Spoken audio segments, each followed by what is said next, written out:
Hello, I'm Matt Ernst. I am a popular commercial music studies student at Loyola University, New Orleans, and I am currently a junior from Los Angeles, California. And I am Dr. Brad Pettifields. I work in the office of the provost here at Loyola, and I also teach in psychology. We're in a classroom that I just finished class in. I'm teaching a class this semester on the Netflix series Black Mirror, so we're ending our semester right now. We just discussed the final episode. So here we are now, and Matt and I are going to sort of talk to you for a few minutes about what it's like to study and be a student at Loyola. So Matt, you and I met last year. You were in Paris with us in the summer program abroad. I was. I know that you came to us from another school, and so talk to me first about, let's see, what does studying at a Jesuit college mean to you? Because you did not come from a Jesuit college before. No. So tell me about that. I came from another liberal arts university on the West Coast, and I would say that when people think Jesuit college, I think a lot of people think that that means that it's a religious school, and it is founded on religion and everything, but I don't necessarily, they don't put the religion on you and you don't have to declare what religion you are. It's more about the understanding of Jesuit values, which I think aligned with the previous school that I went to as well, which was another liberal arts college without any religion involved, but it's more about just being a good human being. Which is very important. Very important. Yeah. Yes.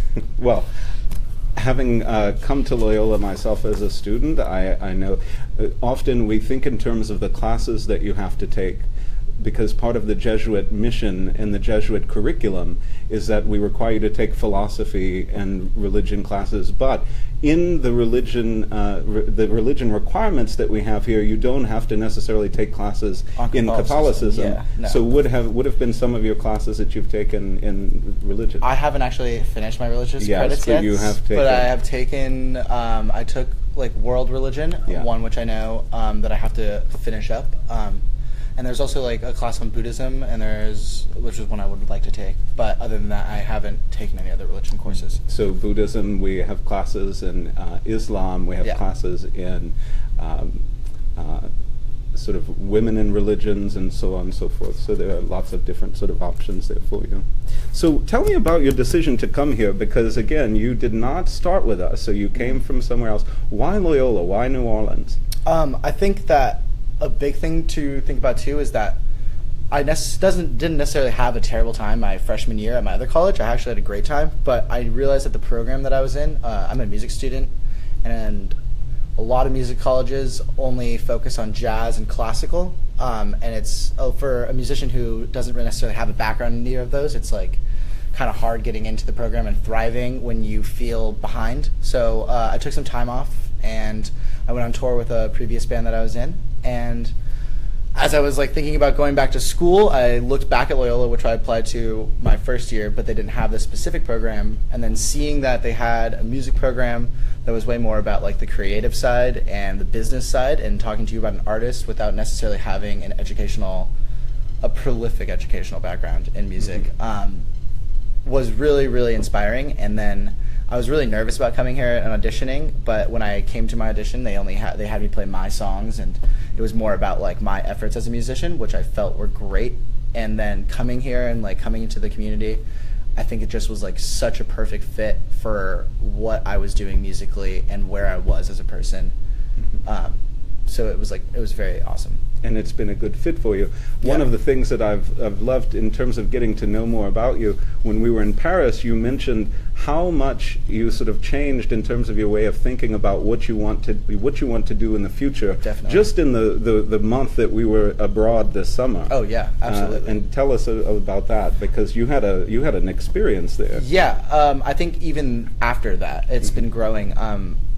Going to Paris, and after spending some time at Loyola, I think that when I first started playing music, and what I thought I wanted to do was definitely more of an ego mindset of I want to establish myself as I want to be a famous musician, and then coming here and growing up and maturing and going to Paris, you see how large the world is and how many different experiences are going on at all the times and how much they matter. So I think that my understanding of what I want to do has refined more about like bringing community to music, and less it being about myself and more about like collaboration and starting a record label, starting a collective, and doing stuff like that, and also still focusing on myself. But like my scope of what I wanted to do is less tunnel vision and more of a broad scope, and which is awesome. Yeah. See, that's why we love you, Matt. See, Oh, that's thank you.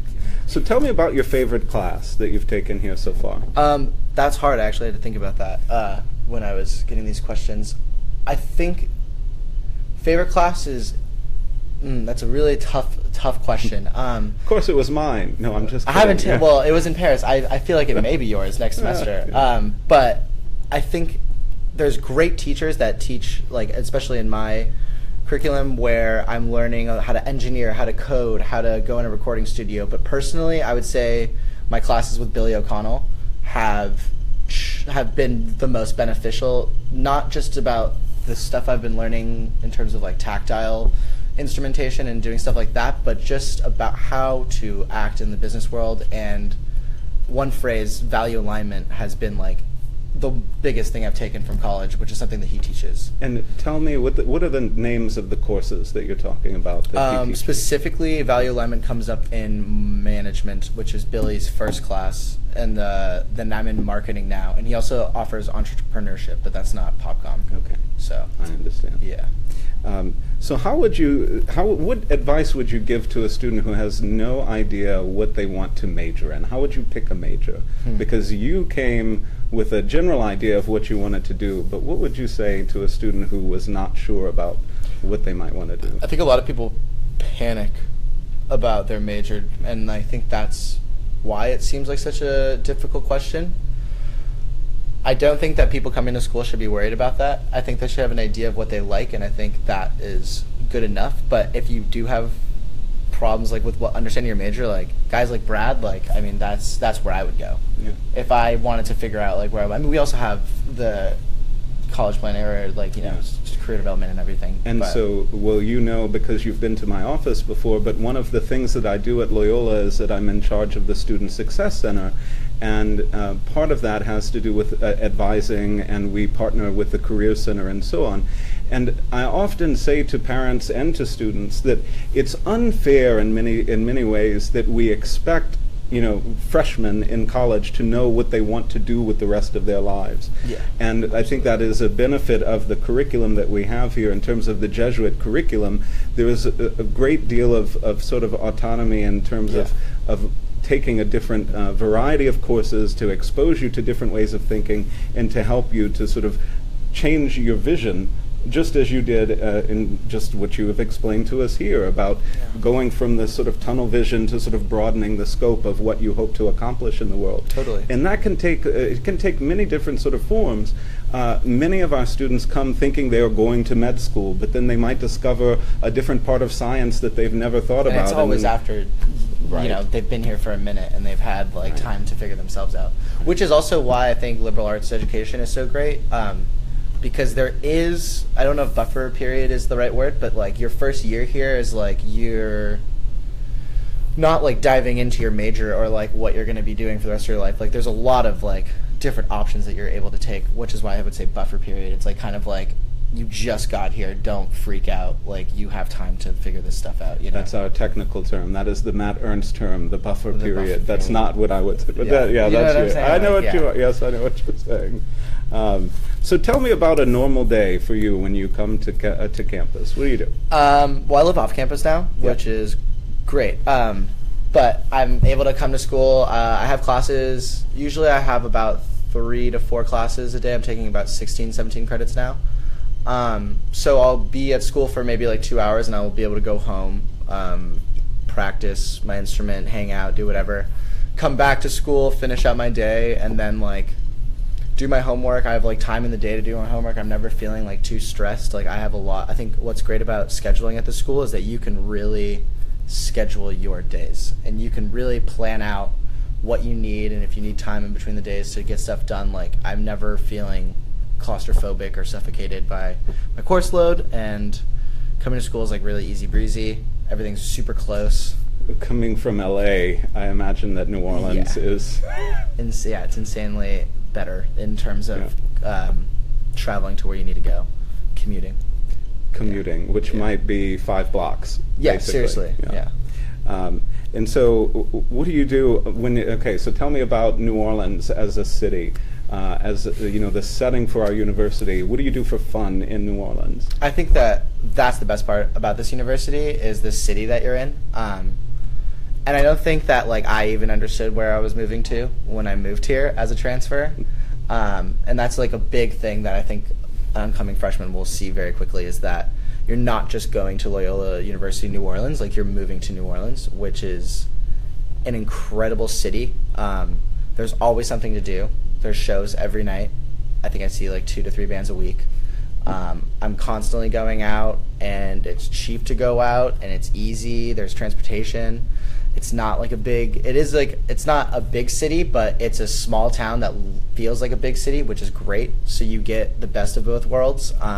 You don't feel like you're in the middle of nowhere, but you still see a bunch of people that you run into all around, which is awesome. So there's a very strong sense of community, and there's really, indescribable. New Orleans is indescribable, and it's not like anywhere else I've ever been.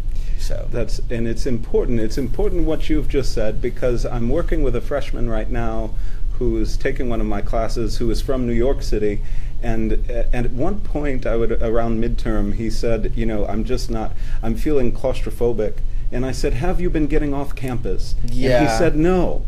And since he's been getting off campus, he's feeling so much better about this. That's a big thing that I think oncoming freshmen don't understand is that you're not just sent here to be on campus. You're not in your bubble anymore. The world is yours. You're in New Orleans. The world is yours. Just kidding. Perfect. Yeah, but it's you really, if you can just get up and get out, then you're good. You just have to have that mindset. You're an adult now. Go out. Because that's part of your experience. You're here for classes, but you're also here to be a New Orleanian. Yeah, totally. In one of the most exciting cities in the country. Oh, yeah. And, the community itself, not Loyola's community, but New Orleans as a community, it's they can tell if you're from out of town, but they're very, very, very welcoming, and it's a great place. Tell me what's your favorite thing about Loyola? The people. Mm-hmm. Absolutely. Yeah, the community, the people. Easy. Faculty, students. Faculty and students. At my old school, I think there was a very fine line between faculty and students. I didn't feel like my faculty were my friends. They were my friends, I guess, But here, I actually feel like my faculty are my friends. I have faculty that I wouldn't feel weird going to go see a show with. It's very much more that line of, are you my teacher or are you my friend? That doesn't exist. That's interesting. Well, and we have a skewed experience, I think, because, of course, being in Paris for the summer, you live together in a foreign country for a month, totally. and and you are Americans abroad. That's a different experience than sort of what many people might sort of understand. Especially with the music program too, it's just playing music with teachers. I feel like that kind of develops a different relationship. At my old college, there was a lot less of we're playing together and I'm showing you things, and now it's much more we're both learning from each other, in terms of music teaching and stuff like that. Well, it's very New Orleans, really cool. Isn't it? Yeah, exactly. Yeah. Which is why I feel like that line is kind of thinner than it seems with other places. Yeah. That's one of the reasons people understand about the notion of the Big Easy. That is a New Orleans nickname, one of New Orleans nicknames, and it is tied back to the sort of tradition of music in the city. That it was easy to get gigs here, and it was easy to find that sort of musical It's still community. Easy. Yeah, it's much easier than other places I've lived. Yeah. So that's another thing. Much easier than LA. Oh yeah, much easier. So put on your student hat for me and tell me, when you have to sort of study, when you have to sort of work on your courses, tell me what that looks like. Where do you go? What do you do? If I really need to study, then I need to be alone. I would we live across the street from a great park, which is huge, and there's many enclaves of open space. That's definitely something that should be, what's the word I was looking for? Used, but it doesn't matter. That's a space that should be used. Also, we have a library where you can get study rooms, private study rooms that are great. I study at home a lot, just because it's easy. But Oh, that's another thing. New Orleans housing, very cheap. If you're a transfer student trying to move here, something that was a great surprise to me from moving from the West Coast. I feel like Which that's is something different. You should sell. But sure. you have said something just now that's interesting, because Loyola's campus is literally across the street from Audubon Park, which is a very large public green space, and it is an amazing place to study. It's almost an extension of campus. Totally. I mean, it is 50 feet across the street. It felt more like campus when I first moved here, because I moved here and I was like, oh wow, this is like all together. And I think that like as you get older, like you kind of like stop going there as much as I'd like to. But it definitely feels like when you first get here, like this is all one, which is really cool. I had a wonderful day with my freshmen earlier this semester, where I decided they wanted to have class outside, so I took them across the street to the park, and then they started complaining because there were bugs, and I just thought, you're in a park. It's sort A of swampy park. Yeah. No, but it was beautiful. But they just, I guess we have to wait for colder weather. Yeah. Until they calm down.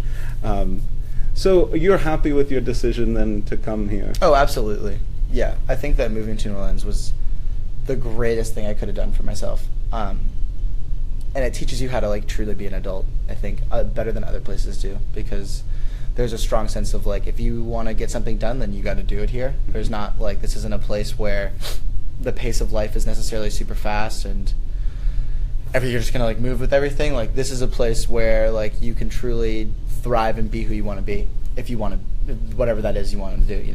Like, it gives you the opportunity. So. Well, we are so happy that you ended up here with us, and I am so glad that I got to meet you on the Paris trip. Thank you, and man. I know that I will be teaching him in the spring semester. So 6 feet under. You should plug your class. No, I teach lots of classes. I hope to see some of you. 6 feet under. You should take it. Well, thank you, Matt, You're for that welcome. sort of vote of confidence. Thank you so much. It's wonderful to sort of see all of you, and hope that you might send questions or comments, and we'll sort of be with you again soon.